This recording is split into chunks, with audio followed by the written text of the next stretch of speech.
रही थी, मतलब मैंने पहले आप लोगों को टिप नंबर 1 में दिया था ई नोट्स के बारे में। ई नोट्स में आप, ई का मतलब होता है इलेक्ट्रॉनिक, ठीक है। आप अपने लैपटॉप में, आपको जो इजी हो, अगर आपको छोटी स्क्रीन पे पढ़ने का इशू नहीं है तो आप अपने मोबाइल को अपना लाइब्रेरी बना सकते हैं। वो कैसे कि नोटपैड हर मोबाइल में होता है, या फिर एक नोटपैड की एप्लीकेशन होती है, वो कलर्ड नोट के नाम से है।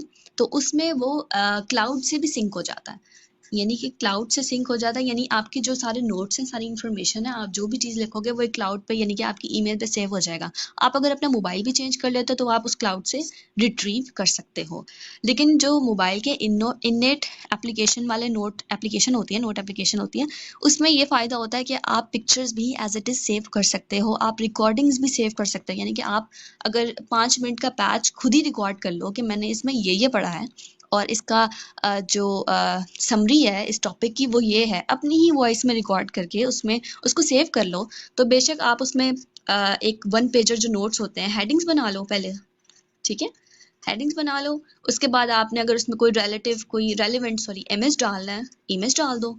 फिर उसके बाद आप समरी रिकॉर्डिंग के फॉर्म में डाल लो, ठीक है। इससे आपको ये फ़ायदा होगा कि आप अपनी ही जो आपके, अब मैं आपको ये बता रही हूँ कि साइकोलॉजी का ये थोड़ा सा टॉपिक है कि आपके जो मेंटल लेवल्स होते हैं ना, हर किसी के डिफरेंट होते हैं। अब जो वर्ड्स में आप अपनी समरी रिकॉर्ड करोगे ना, तो आप जब उसको रिवाइज करोगे तो वो आप पर ज़्यादा अफेक्ट करेगी। वो क्यों अफेक्ट करेगी? क्योंकि वो आपकी मेंटल लेवल के अकॉर्डिंग होगी और उसी से निकल कर आ रही होगी और उसी में दोबारा जाके सेव हो रही होगी। तो जो आपने पहले से चीज़ें पढ़ी हुई होगी, जो आपकी पहले की वोकैबुलरी होगी, बेसिकली जो आपने रिट्रीव की होगी और इंक्रीज की होगी, तो वो उससे काफ़ी उसको इफेक्ट होगा, ठीक है।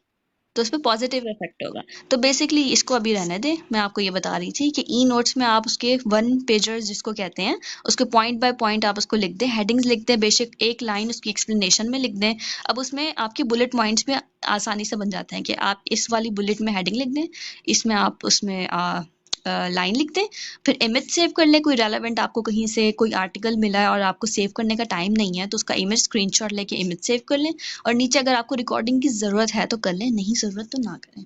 तो that was the method of e notes, जो काफ़ी इफेक्टिव है। तो लेकिन अगर आपको ई फोबिया है, कुछ लोगों को ई फोबिया होता है। ई फोबिया से मतलब कुछ लोग कहते हैं कि हमसे सही पढ़ा नहीं जाता मोबाइल के ऊपर, हम जब पेपर पे लिखने बैठते हैं तो वो भूल जाते हैं हम। तो कुछ लोगों के साथ वाकई ये इशू होता है। तो अगर वो इस तरीके से करना चाह रहे हैं, ई नोट्स बनाना चाह रहे हैं, तो उसका प्रिंट निकाल लें, क्योंकि ई नोट्स हैंडी होते हैं। आप कहीं भी कोई भी चीज़ नोट कर सकते हो और उसको कहीं भी कैरी कर सकते हो। यानी एग्जाम टाइम हो, आप एक मोबाइल ले जाओ, अपना लैपटॉप ले जाओ, उसके अंदर सब कुछ है, तो आपको और चीज़ें कैरी करने की ज़रूरत नहीं है। That was a quick method of e notes. जिसको आसान लगे वो बना ले। अगर आप लोगों ने एग्जाम पॉइंट ऑफ व्यू से नोट्स बनाना है, ई नोट से हट के बात बता रही हूँ, जो स्ट्रेटेजी इफेक्टिव रहती है, एक तो ये होता है आप 2 तरह के नोट्स बनाएं। एक 1 पेजर जिसमें आप सिर्फ हेडिंग्स लिखें और सिर्फ हेडिंग्स लिखें और एक लाइन लिख दें आगे कि आपको याद रहे इंपॉर्टेंट लाइन, ठीक है, हेडिंग के नीचे। फिर एक होते हैं डिटेल्ड नोट्स, तो उसके अंदर भी आप बेसिकली हेडिंग्स ही लिखते हैं, लेकिन इन्फॉर्मेशन थोड़ी ज़्यादा लिख देते हैं। वो इसलिए होता है कि आप अगर इन्फॉर्मेशन बार बार रिवाइज करना चाहें तो इंपॉर्टेंट इन्फॉर्मेशन लिखते हैं, ऐसे नहीं करते कि इधर उधर की बातें जो एक्सक्लूड करनी होती है ना, वो बातें फिर पता होती हैं जो एक्सक्लूड करनी होती हैं, ठीक है। एक और टिप है कि न्यूज़पेपर पढ़ें ज़्यादा से ज़्यादा, ठीक है। वो तो आप लोग को पढ़ना ही पड़ेगा करंट अफेयर्स को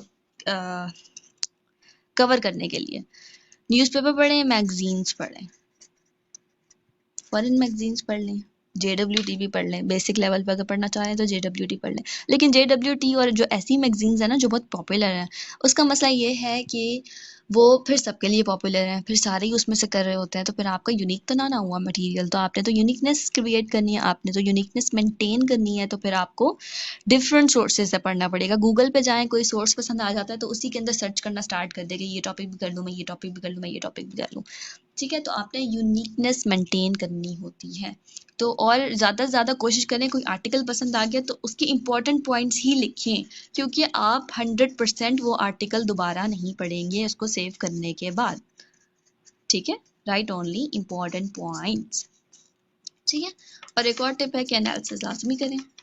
एनालिसिस अभी मुझे अभी किसी ने पूछा कि एनालिसिस किस पार्ट में करेंगे। एनालिसिस आपने पहले तो आपने उसको डाइसेक्ट कर देना है क्वेश्चन को, ठीक है। क्वेश्चन को हम लिख रहे हैं कि हमने एडवांटेजेस अगर किसी चीज़ के पूछे हुए हैं, इम्प्लीकेशन पूछी हुई हैं, थ्रेट पूछी हुई हैं, स्ट्रेंथ्स पूछी हुई हैं, कुछ भी वॉट एवर पूछा हुआ है, यूएसए चाइना के दरमियान जो कंपटीशन चल रहा है वो पूछा हुआ है, तो आपने एवेन्यूज़ लिख दिया कि यहाँ पर भी चल रहा है, पैसिफिक ओशन में भी चल रहा है, उसका जो ताइवान है उससे रिलेटेड भी चल रहा है, पाकिस्तान से रिलेटेड चल रहा है, और जो मार्केट्स स्नैच करने की जो कोशिशें की जा रही हैं, मतलब कि वो टेक्नोलॉजी की बेस पर जो चल रही है, इनकी हाइब्रिड वॉरफेयर चल रही है, इकोनॉमिक वॉरफेयर चल रही है, उन सब को लिखने के बाद, यानी कि पूरा क्वेश्चन डाइसेक्ट करने के बाद एंड में आपने एक पैराग्राफ बनाना है, उसमें आपने लिखना है, उसको हेडिंग देनी है क्रिटिकल एनालिसिस के नाम से। उसमें आपने बेसिकली समरी लिखनी है अपने पूरे क्वेश्चन की।